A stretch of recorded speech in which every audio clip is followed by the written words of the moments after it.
How's it going? Going well, thank you. Yeah.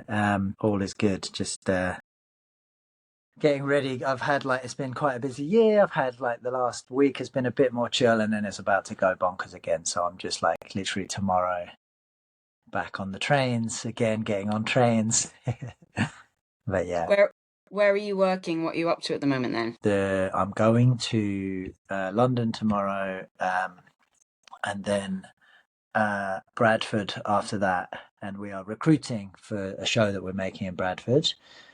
Myself and this director Emily Lim, who I'm working a lot with at the minute. And this show is the closing event for Bradford City of Culture, which will be with 200 performers for 5,000 audience, outdoor, winter, dance, fire.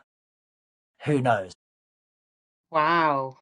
Okay, so it's still like being figured out what it's going to become.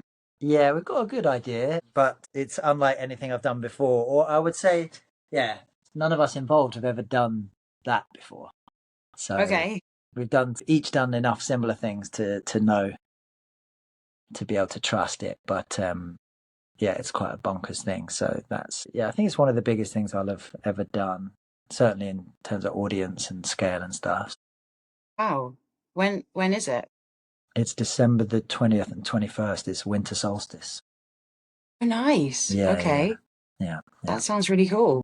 yeah, yeah. How are you? How are you doing? It looks really lovely and I'm sunny where good. you are. And It yeah, is. This isn't where I usually am. okay. I was gonna say I I thought wish. Vancouver's more wet, but yeah, It gets pretty hot in the summer, yeah, on and off. yeah. And there are places that are a bit like this in Vancouver, but I don't live in a place with a view like this. Where are you now then? I'm in the Okanagan, which Oh is yeah. interior. Do you know No. Canada very well? I've been to Vancouver. I've been to Banff.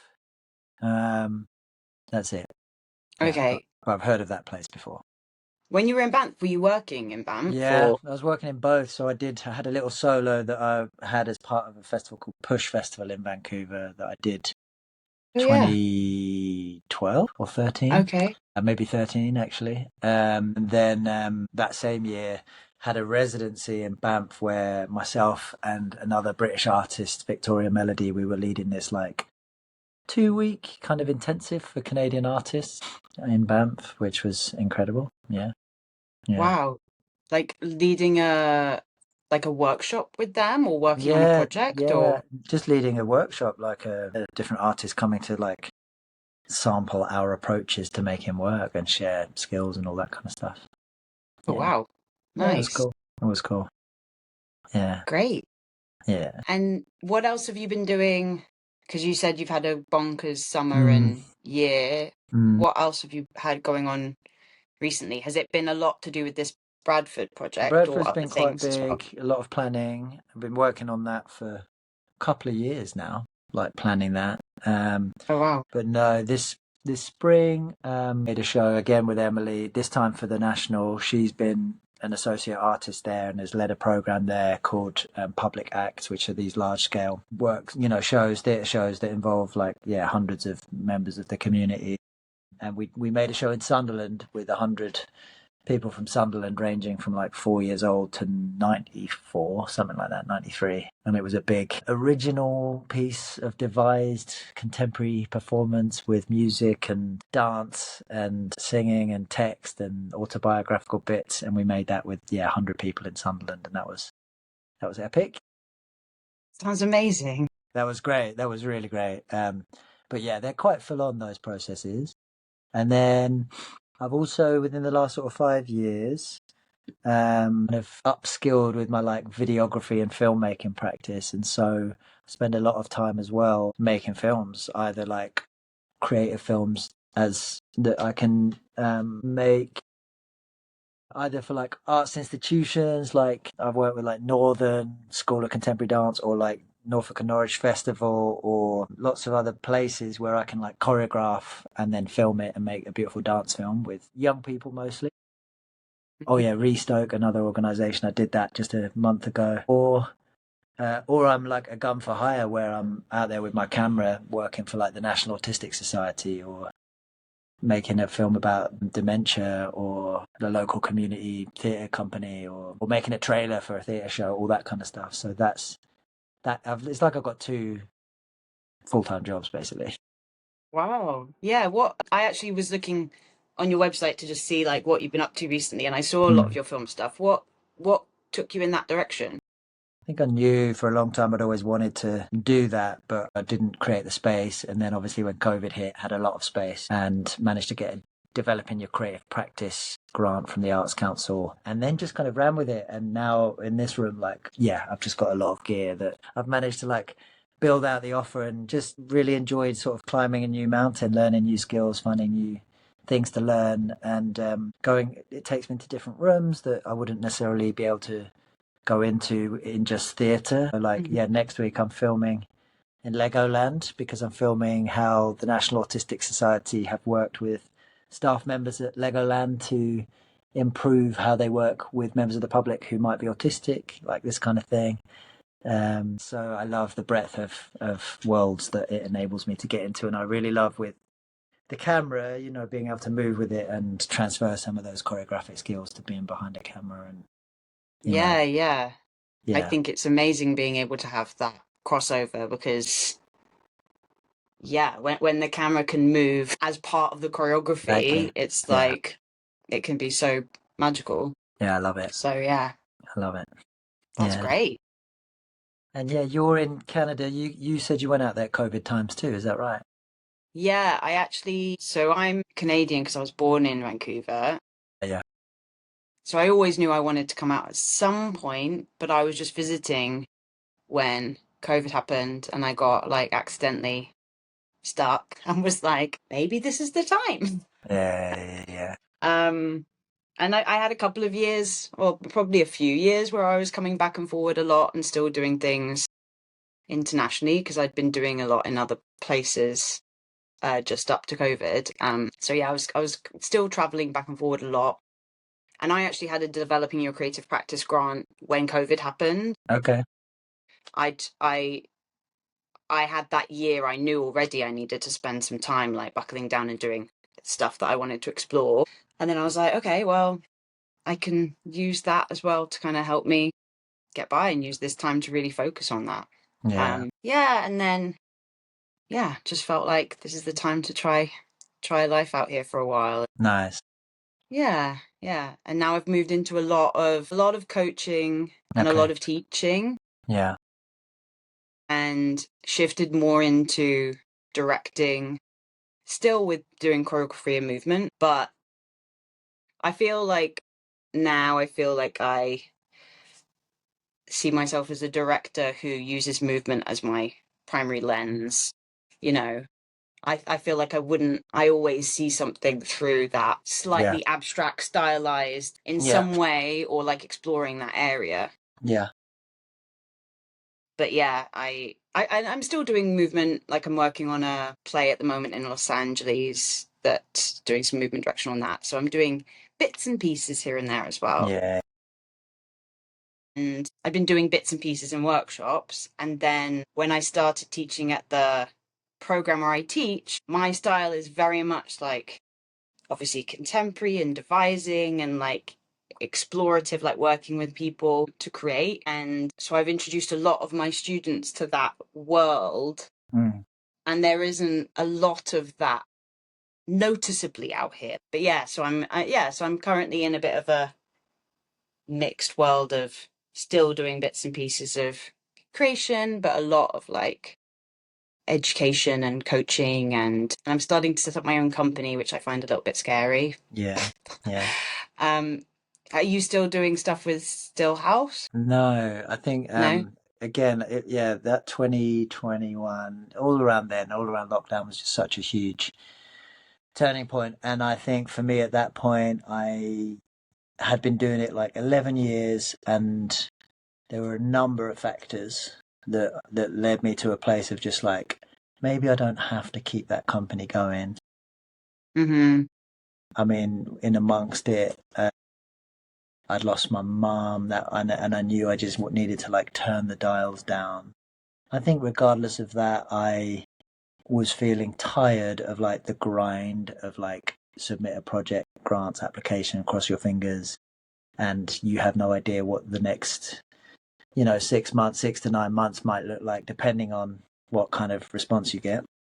Yeah. I could see that like funding was getting harder for people, and I'd been lucky, and I was like, I don't want to keep grinding it out, if you know what I mean. And then Yeah. also artistically, I think honestly, yeah, that thing of like being the lead artist or the person kind of driving it artistically, I was like, I need some input from elsewhere. Mhm. And so I just thought, okay, I'll stop that and I'll see what else comes along. And then not that long after, got asked to do choreography on this public act show, The Odyssey, at the National with public acts, and then found a real kind of simpatico with Emily where we were both kind of informing each other's work and felt like, ooh, actually, this is someone who I might be able to collaborate more closely with and share kind of authorship in a way that I hadn't done before. And so that's what we ended up doing. And so on Public Record, the show we made in Sunderland, that was she was directing, I was co-directing and choreographing, and same deal for Bradford. And there are other projects we've got in the air. So actually closing the door on the company at the right time, at what felt like the right time, open space for other ways to be creative, and that feels like exactly the right thing at the right time for me. Yeah. Yeah, that sounds great. Yeah, I'm nervous about what you're saying about the what comes with setting up a company, Mm, all of that side of things, because yeah, the I've been very lucky. Most of my stuff has been working on projects for other people bringing yeah. me in. And I guess for myself, I feel like it feels like the right time Yeah. to take that step. But Yeah. Yeah. um but yeah, I also totally understand. I have a really great relationship with the director I'm working with in Los Angeles, James Yeah. Bonus, as well. And whenever we do stuff, it feels very much like we inform each other, we sort of like Mm, cross over. It doesn't feel like mm, what he's the director, I'm the movement, and that's no. it. It feels like Yeah. we just kind of can feel free to just like collaborate, just Mm, generally knowing what our skill sets can bring. yeah. So yeah, I can really Yeah. recognize, and I'm glad you found that Mm, working relationship. That sounds great. yeah. Yeah.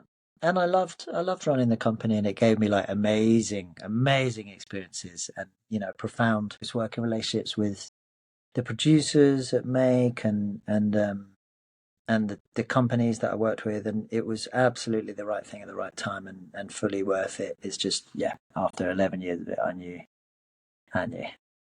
yeah. Hmm.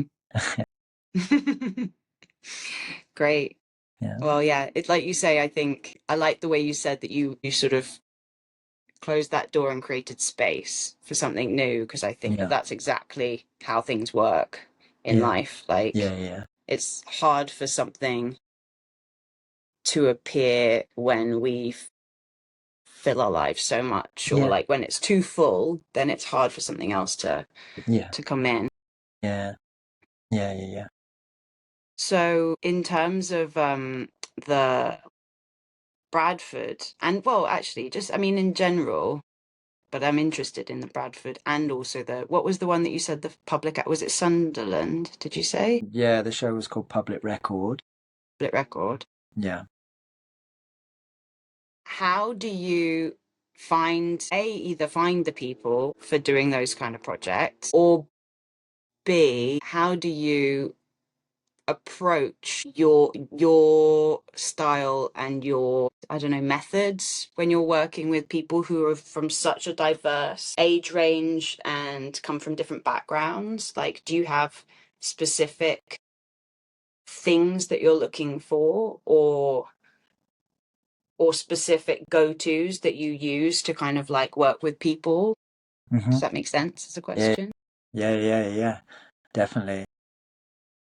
We find people with Sunderland. We worked in partnership with pre-existing local community organisations, Mm-hmm. many of which might not have anything to do with theatre. By way of example, we worked with a community organisation called Back on the Map in Sunderland, who are this amazing organisation that offer like a raft of facilities and services to people in their local area, ranging from like access to the internet to just like a warm space in winter, a library, maybe also some arts activity, but like in a kind of in a kind of relatively small space, they have to dance around there. And we led some like taster workshops, recruitment workshops with people that were coming through. Sorry, taster workshops first, and then recruitment workshops where we said, look, we're doing this show. If you want to be part of it, come along and kind of show your commitment to it, I guess, by showing up for that recruitment period. We also like worked with a group called Sunderland Nigerian Families Group, who are this massive WhatsApp group run by amazing community leader Sade, who was in the company and had done Odyssey with us because it was the same kind of public act umbrella. And so yeah, we led like taster workshops for like Nigerian families where whole families would come, again never having done theatre or perhaps been to the theatre in England before. And so we would try and meet people where they were at. For Bradford, it's slightly different, maybe partly because of the process and infrastructure. We're having recruitment workshops this week, but it's more of an open call, and they don't have to have done theatre before or anything like that. Again, we'll meet people where they're at, and I think it's given me such a taste. This work, I absolutely love it. Like it takes a lot of energy, and it's a real performance when you're leading the room. Like the other week, we led a room of like 90 people, and you are bringing a lot of energy to that room to try and keep it coherent, and you are kind of focused for extended periods of time. But I absolutely love it, and I think in terms of the ways of giving people access to the material, I'll create little dances, I'll create little sequences. They'll be relatively simple, or there'll be different like levels of engagement you can hit within it, and I will just try and make it fun. And I know it's really obvious, but I'll just try and like mix up the music constantly and have like songs that I know will be bangers for different ages. I'll like be Mr. Motivator on the microphone. Do you know what I mean? Like I'm bigging people up so much, and I'm putting smiles on their faces. This is what I mean about performance. And I'll try and set the bar. The choreo is relatively simple, but again, I might be working with people that either have never danced before or might feel like dance is just not for them. Literally at a workshop in Bradford not so long ago, someone was like, I don't do sequences. But my trick that seems to work is like just break them down into like relatively simple components, even if the moves themselves might require a bit of practicing, and then give each move like a name, and then I can just like call that name out as it comes. So people don't have to worry about remembering it. I'm just calling Hmm. out rolling waves or whatever it is, or shaker shaker or whatever it is, and people just know what that is. So they're going straight into shaker shaker, and I'm just preempting it, calling it, and so then really quickly people get a felt sense of like enjoying moving. And I'm like, meet it wherever you're at. There can be as many different versions of the choreography as there are people doing it. I keep it really open and really free. I just ask for like commitment. Do you know what I mean? So Hmm. it's not a, and this is kind of I guess the kind of the narrow balancing high wire act that we're trying to pull, which is that you allow people agency and you offer, things are an invitation, not an obligation, as amazing associate in Sunderland, Luca Rutherford, we worked with, would say. At the same time, we want it to be rigorous, and we want to like really make sure people are like committing to the spirit of a move. And I'll be really hot on that.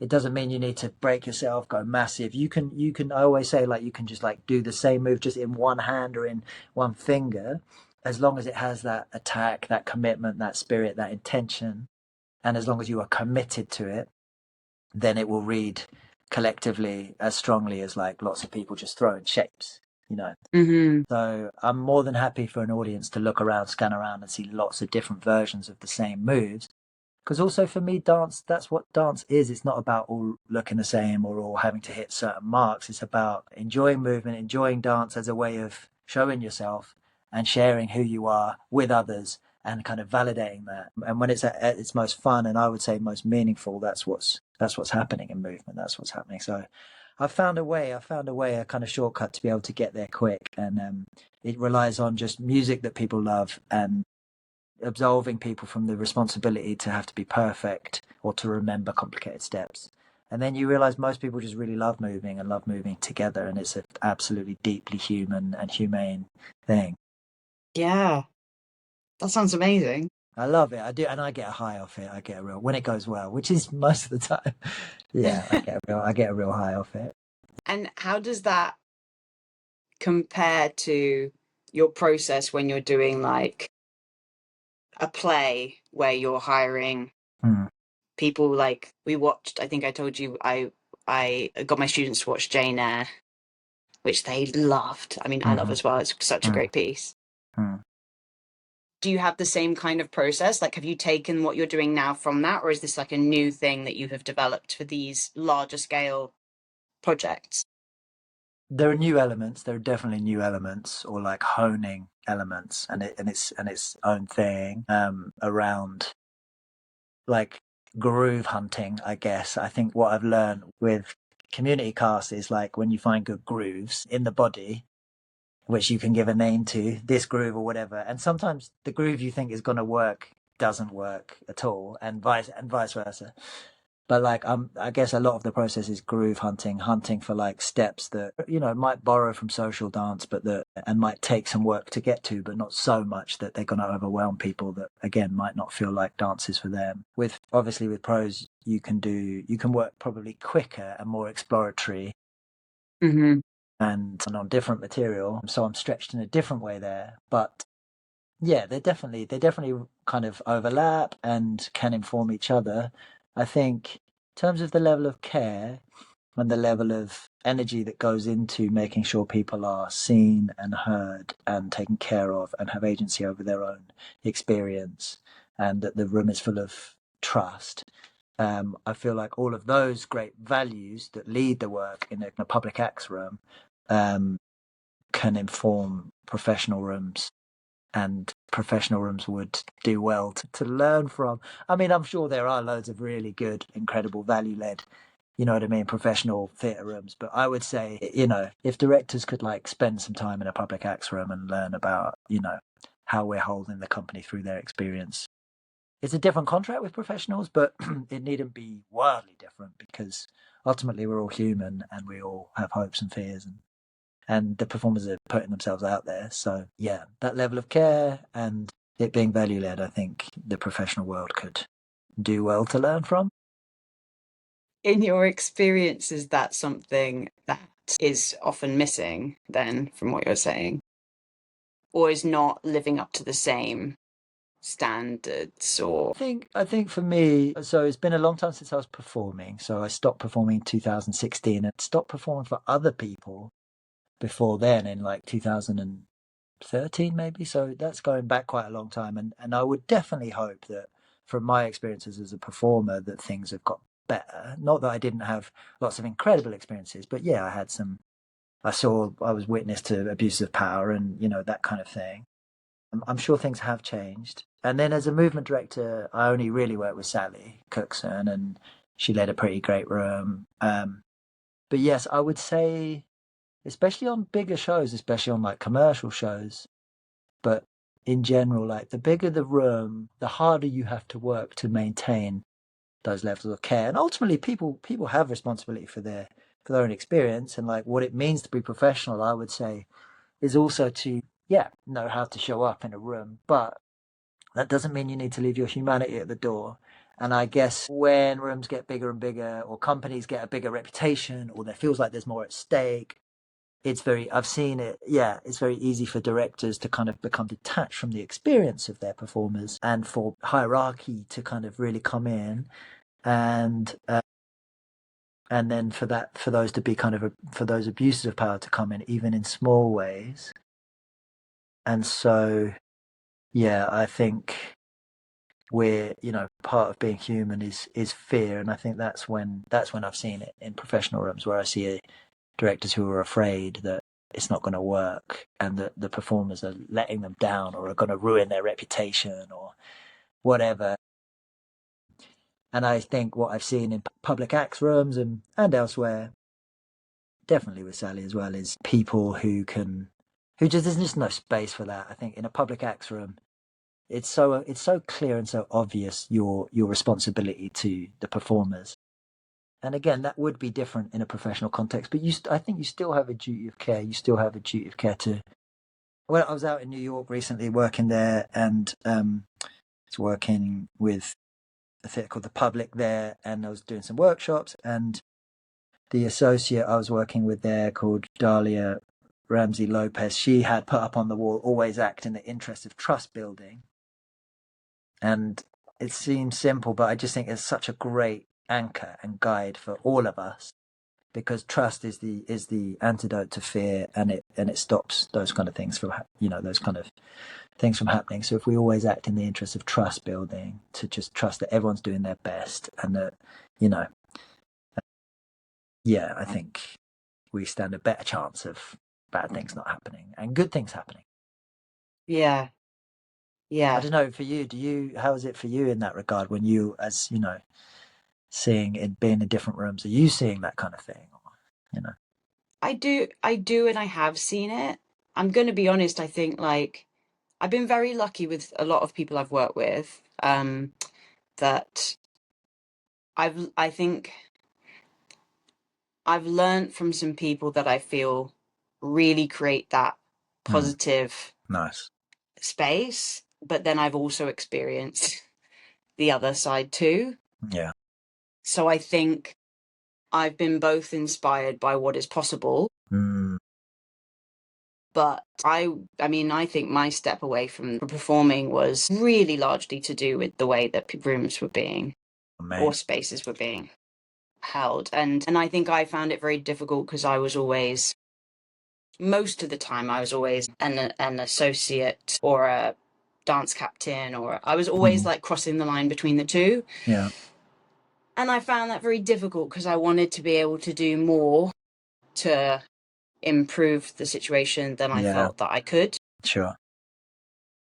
So I think it kind of was a mixture of, I never realized, I always enjoyed choreography. I had no idea I wanted to direct. Like, it just never crossed my mind until I started having, like, I'd always had ideas, but I'd never really known what role I wanted to have within those ideas. And then mm, when I started to like pursue them more, it was around the same time as I was just getting a bit like fed up with it. And I think I'd had quite a rough experience that had started putting me into a place of like, okay, I think I want to start doing more of my own projects, or be a performer and not do the middle anymore, because I found that a little bit like I was not able to fully invest myself in the two sides. Um, but yeah, so I started to think about that, and then I did a workshop. Yeah, I basically did one more thing and I didn't mm, enjoy it. The energy wasn't good, and I was like, yeah. yeah, I'm not doing this anymore. Yeah. Yeah. And things started to, luckily, I just started to do more on the directing and the choreography side of things. And yeah, I feel like I I think it's so important to create a space where people feel safe and comfortable to be uncomfortable as Yeah. well, Yeah. in terms of like able to take risks, creative risks, Yeah. and try things and not be scared of failure, and like you say, to also be themselves. Like, I think a lot of the way that I enjoy working the most is when I am creating with people, devising with people, so that I am finding, it's like you were saying, like finding where people are at and creating an opportunity to see who they are, hmm and that then bring that to the character. yeah. Because I very much have a, I'm so aware of like, of course there's situations where I make up choreography and this is what I'm mm, doing, mm, and there are specific needs for that, especially, in like yeah. when I've been brought in to do a tiny choreography scene in a play, and it's like really specific, and you're like, okay, we're doing this style and stuff like mm, that. mm, But in other situations, I feel like I want to make sure I'm getting the best out of mm, someone.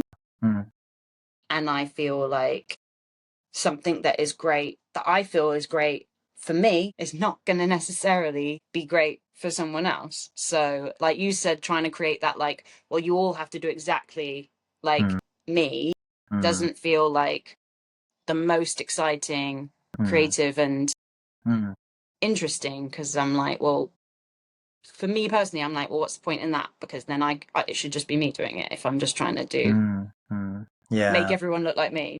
yeah. So yeah, it's both. I guess what I'm saying is it's both in the way that I create artistically that I think it's valuable, Mm. and in the way Yeah, that like I hold space. I think that's it. I think absolutely, and I think the culture in the room and the process will then inevitably reflect in like what goes on stage, and they don't have to be one doesn't have to be at the detriment of the other. Do you know what I mean? It Hmm. doesn't.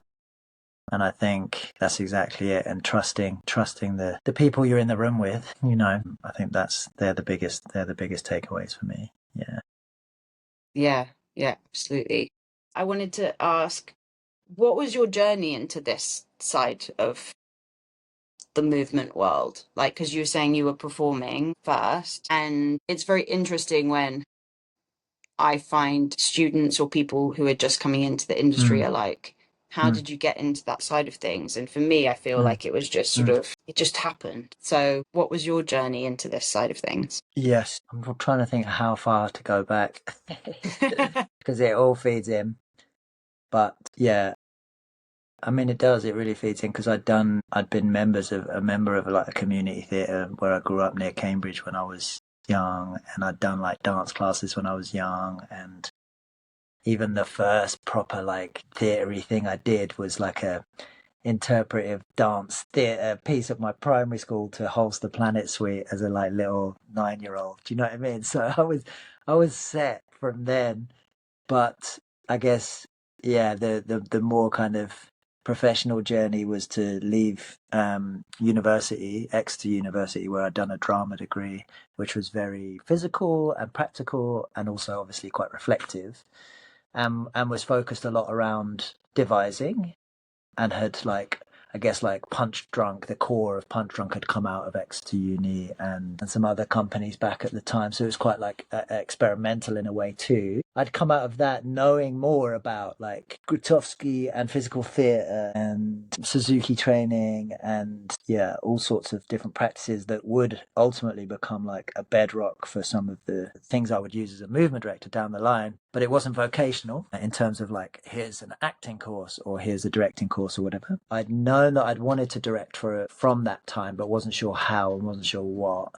And I did really liked performing and I was good at it. So for the first, this is going way back because I graduated in 2004. For the first 6 or 7 years, I worked for other companies and I got lucky in that regard because I got to work with some like yeah, quite big kind of internationally touring companies that would use dance in their work and or like physical theatre, and some of them were more like Punch Drunk as well, but like yeah, plenty of other companies that taught me a lot and taught me what not to do in terms of leadership, as well as like gave me loads of skills.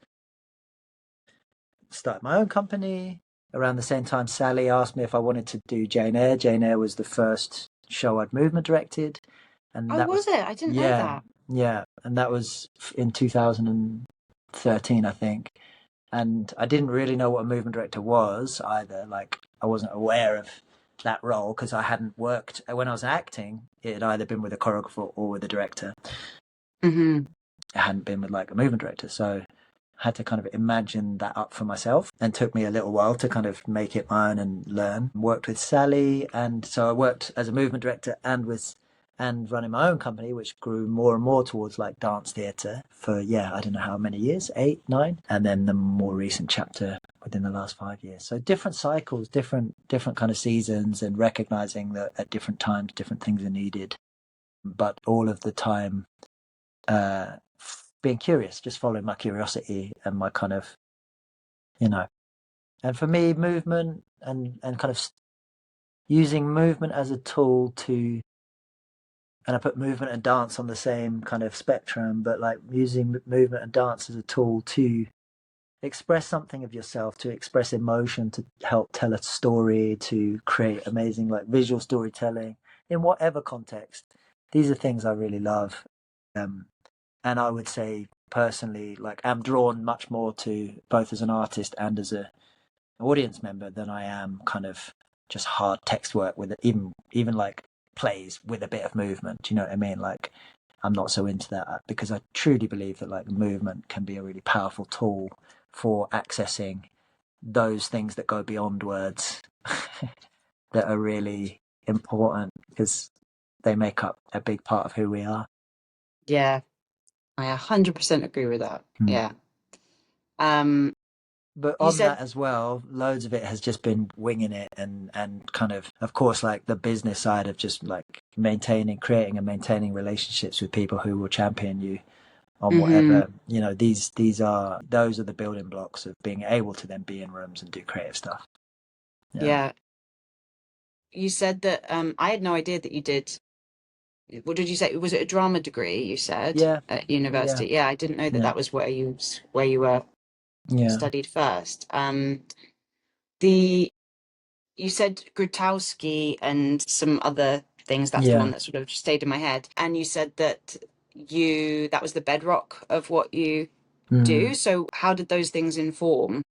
Yeah, so I think yeah, at uni it was with we had a professor called Philip Cirilli who would use like martial arts, Kalari Payat from Kerala as actor training, very physical, very disciplined work. And we do that. I did that for like 2 years there, and then he would be this kind of gravity to like bring in international students to the department at the time.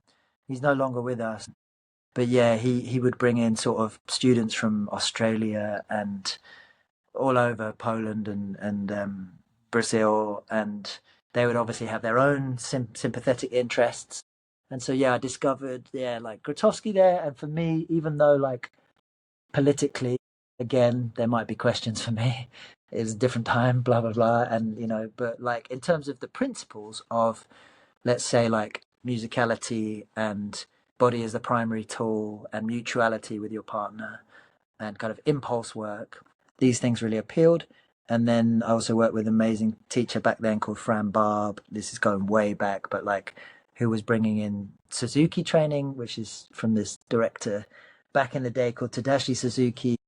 I would never claim to like teach Suzuki or obviously calorie pie or anything like that. But these became kind of things that helped me build a framework for my own practice that would lean on them. And so yeah, with like Jane Eyre or then other shows I did with Sally, Monster Calls or Lion Witch and Wardrobe or Peter Pan, especially when you've got really limited time and you're in, the time is, you'll know yourself.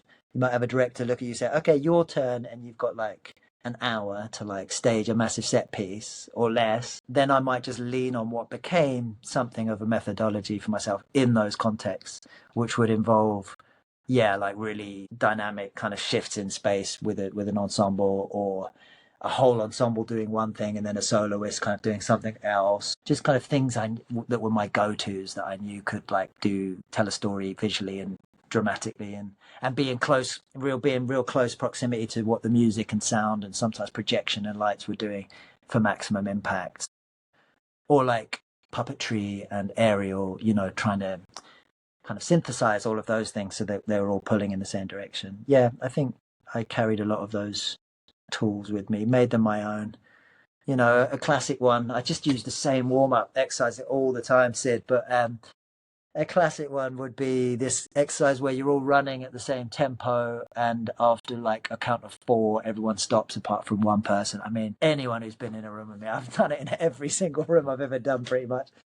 But it's about being alive and working in an ensemble and rhythm. But obviously, like, I think I got that from Song of the Goat company in Poland, who I did some workshops with. Again, like full on company, and I'm yeah. Anyway, I could go on, but and they might do it just to a single drum, you know what I mean, or and like barefoot, and or like stories of old with their company of like going out at night and just doing it barefoot in the snow, just very particular tone. And for me, I'm like playing Sylvan Esso or Fleetwood Mac or something. Do you know what I mean? And we're running around to it, just grooving to it, and it's the same structure, but the tone is wildly different. Yeah, I can recognize that. I have a lot of I'd say I have a lot of methods that I, yeah, make my own. Mm, Like you say, it's like I can't say I specifically do this yeah, style, or yeah, yeah. it's, like I use a lot of Jacques Lecoq kind of Mm. inspired things. I'd never trained with him, and like, but it's like through different explorations and stuff. What happens? Yeah. When you're bringing people in for project, what do you, this is like now a question sort of specifically aimed for emerging people or Mm, people training. mm. What is it that you look for? Like, what do you think is really important? And also actually, I guess just like, what do you think people should be looking for in terms of their training? They're kind of quite big questions. No, yeah, yeah. I think when I'm looking for, because obviously cast pros as well, and vibe is huge. Like vibe Mm, is huge, just in terms of, and to be more specific about that, I think the three values of like public acts work, which are really grounding values for me, are openness, like genuinely being open to who you're working with and new experiences. I think like might be different when you're younger, but like as we've mentioned, like theatre, there is a resilience that one needs in theatre that, if left unchecked, might develop into more of a carapace that can close down openness, right? Of the rejections you face and the different situations you find yourselves in, and so constantly working on, sometimes when I was a performer, I'd go into a process with like, I'm about to go on an adventure. What the hell am I going to find? Do you know what I mean? And being able to retain open courage to try. This is related, but like knowing where your comfort zone is and being able to kind of safely step towards the edge of that into more of like a growth zone where you're able to try new things and potentially fail. And obviously that relies on it being held well, but in failing, learn better. And the failure might be a mixture of great success and, you know what I mean? It's not like epic fail, but yes, courage, openness, and generosity, just kindness. So that's, kindness to yourself and to others. And I think that's what I mean by vibes. And you can feel mhm, it. And then also skill. And I think as a young artist, of course, well, at any stage, one might be worried that you don't have the skills and that there's so much more to learn, and that other people, comparison, that other people have got it all more sorted than you. And just recognizing everyone's pretty much in that boat, and there will always be space for self-doubt, but working on your craft, working on your skills, and it's easy when it's something you enjoy. So like following what you're curious about and what you enjoy, and then being a bit obsessive about that, and just like crafting that. And you can do that with others, obviously much probably easier in terms of inputting new information. You can also do it on your own. I remember there was a period in my life where I'd come off a DV8 tour, been touring for like a year. It was really intense. And I found myself with my partner who was living in Ireland, and she was working for this company where there was a church, and had a bit of space basically that I could use. But, it could have been my living room. And I was just committed in that time to like developing what my relationship to dance might be, and to like a style. I wouldn't have called it, oh, I'm finding my style, but I would just like would put music on and be like, okay, how do I like to move to this? I'm curious about this. I love it. And I just would commit to like, and filming it, I would film it and I'd look back and I'd be like, oh, that move's really nice. And it wasn't attached to any particular project that required a level of privilege financially, and in terms of opportunity to be able to do that. But again, I could have done that in my living room. I could have, because I'm into it. And when you're into it, it feeds you back and gives you energy. And mhm. that's what I mean by like working on craft, as much as like must go to this workshop or must study here or whatever. But yeah, in terms of what to develop, I think following your curiosity, and like you said, there are tons of different routes and different paths. I would say the further I get from that like emerging status, it's harder for me to see how people are doing it now, and like how they're making it work practically, and what applied to me back in the day doesn't apply now. Mhm. I mean, the principles will, but like the mechanics of like where you get money from, or like how you manage to balance different income streams that manage to keep you creative. These things are changing as things change in the world. And so I don't have great specific advice for that. But I think the principles of, yeah, the vibes and those elements, and then also the curiosity and the backing yourself, being able to keep listening to the voice inside that says, okay, I don't know it all. I'm not like the perfect person in every way for whatever opportunity comes my way, but I know enough and I can Mhm. back myself to show up in a room and to learn and to bring what I have. And that if I'm in the room, then there's a reason I'm there and I belong there. These are the kind of, I have that too.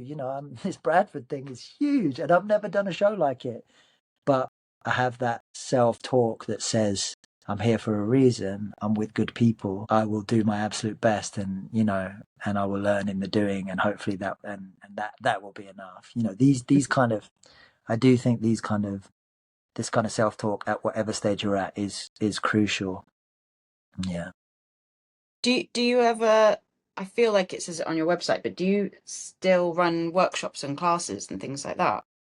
I mean, I love it. I do love it. I generally do it if someone asks me to. So I don't necessarily like self organize that just because I'm busy in terms of leading stuff. But when people ask me to, I love it. And it is on my list of like, okay, when things dry up and when I need to create work for myself, let Yeah. me get in touch with some people where I can lead some workshops. Yeah, it's not a regular thing or anything. So, but yeah. Yeah. Yeah. When you're looking for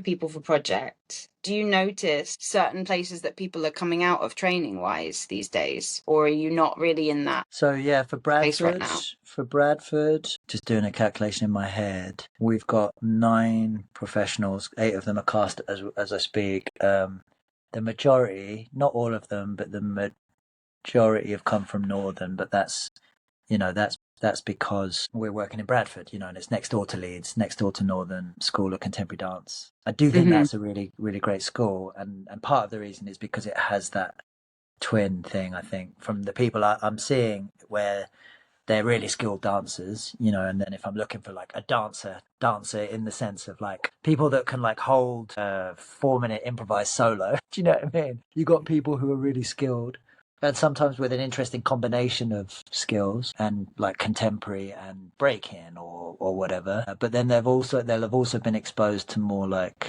yeah, exploratory devisey work, I imagine, or certainly MA students there. But yeah, so Northern has been a great help to us in working in Bradford. It was slightly different in Sunderland, but although one of our dancers had trained at Northern as well, obviously the place. But it really depends on the work, and you know the shows that I'm talking about are quite dance heavy, and so in terms of the pros, we're looking for people who can, as I said, lead from the front with regards to that. But like, yeah, if I was doing a workshop on a theatre piece elsewhere, then the training could come from anywhere. I think I'm a good example of that. Do you know what I mean? Like the minute you get too fixated on where people have come from, it's just about how you find them in the room. And my sort of skills came from lots of different places. I didn't necessarily need to go to Northern or the Place or Central School of Speech and Drama to find my way.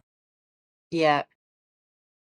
Yeah. I think it's really good to have these conversations and for people to hear that, because I think sometimes people, on the one hand, I'm sure some of my students will be like, well, that doesn't help because where do I go? What do I Yeah, do? But then on the other hand, it's hopefully will help people realize that, like you say, if you follow your yeah, curiosity yeah, and you do what you yeah. feel like, you'll be moving in the right direction. I think so. I think so. And I think I Yeah. always had that. The reason I went to uni is because when I was younger, I'd like, as a teenager, I'd like had an agent and like tried to do auditions for like film and TV and like West End theatre and stuff, literally as a teenager, and wasn't Mm. that successful. I was always like, just almost. And I was like, actually, I don't know if I fit this narrow system, this like well trodden path, which is like move to London, try and get an agent, boom, boom, boom. So I was like, well, let me see what can open the door to other things. And obviously the drama degree did, and it allowed me to follow that curiosity.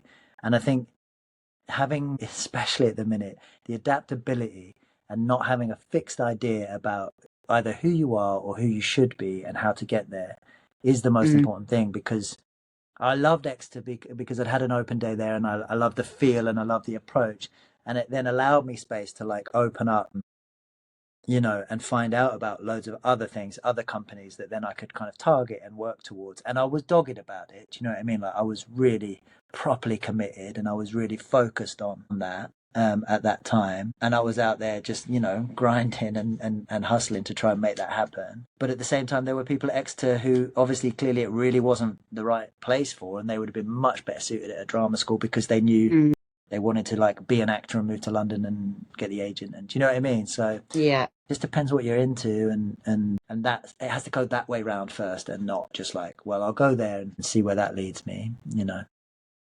yeah, Trying to be intentional, and I guess being intentional requires a certain amount of like self-knowledge and knowledge of things, and if that is evading you, at least listening to your instinct and trusting this feels right, and practicing that. I think those are the things.